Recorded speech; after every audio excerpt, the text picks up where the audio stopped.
उधर अमेरिका और सऊदी अरब की नाजुक मोड़ से गुजर रही दोस्ती में मोटी दरार डालने के लिए चीन ने बड़ा दांव चल दिया। चीन ने सऊदी अरब के साथ समंदर में युद्ध अभ्यास करने का ऐलान किया।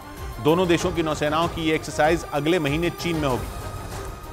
और रक्षा विशेषज्ञों का मानना है कि उस सैन्य अभ्यास के जरिए चीन अपने दुश्मन अमेरिका और उसके पुराने साथी रहे सऊदी अरब के बीच दुश्मनी के बीज बोने में कोई कसर नहीं छोड़ने वाला। सऊदी अरब पश्चिम एशिया का बड़ा और ताकतवर देश है। वो दुनिया के बड़े तेल उत्पादकों में, उससे दोस्ती की वजह से अमेरिका का पश्चिम एशिया में अच्छा खासा दखल रहा है। मगर बाइडेन जब से अमेरिका के राष्ट्रपति बने हैं तब से अमेरिका और सऊदी अरब के रिश्तों में खटास आई है। चीन इसी बात का फायदा उठाकर सऊदी अरब को अपने पाले में लाने की कोशिश में लगा है, ताकि वो पश्चिम एशिया से अमेरिका को बेदखल कर सके और वहाँ अपनी पैठ बना सके। अपने इसी प्लान के तहत चीन ने इसी साल मार्च में सऊदी अरब की ईरान से दोस्ती करवाई थी। इस बीच अपने पड़ोस में पैर पसारते अमेरिका से डरकर चीन ने उसे धमकी दे डाली कि अगर उसने अपने सैन्य गठबंधनों का विस्तार किया तो चीन उसका जमकर विरोध करेगा। चीन को इस बात का डर है कि कहीं अमेरिका हिंद और प्रशांत महासागर के इलाके में दूसरा नेटो न खड़ा कर दे, क्योंकि हिंद प्रशांत महासागर के इलाके में अमेरिका बहुत ही तेजी से चीन को घेरने के लिए जाल बिछाता जा रहा है। चीन के पूर्व में ताइवान अमेरिका की टीम में है। चीन के दक्षिण में फिलीपींस भी अमेरिका का साथी है,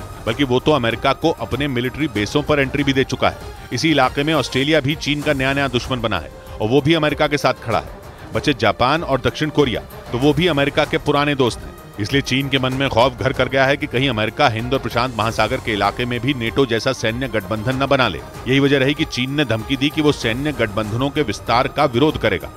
उधर अपनी कंपनियों और कुछ नागरिकों पर अमेरिका के प्रतिबंध लगाने पर चीन भड़क गया। अमेरिका ने पिछले हफ्ते ईरान को ड्रोन और मिलिट्री एयरक्राफ्ट बनाने में मदद करने के आरोप में चीन के खिलाफ यह कदम उठाया था, जिसे चीन ने अपने नागरिकों और कंपनियों का दमन बताया और अमेरिका को चेतावनी दी कि वो अपना फैसला वापस ले।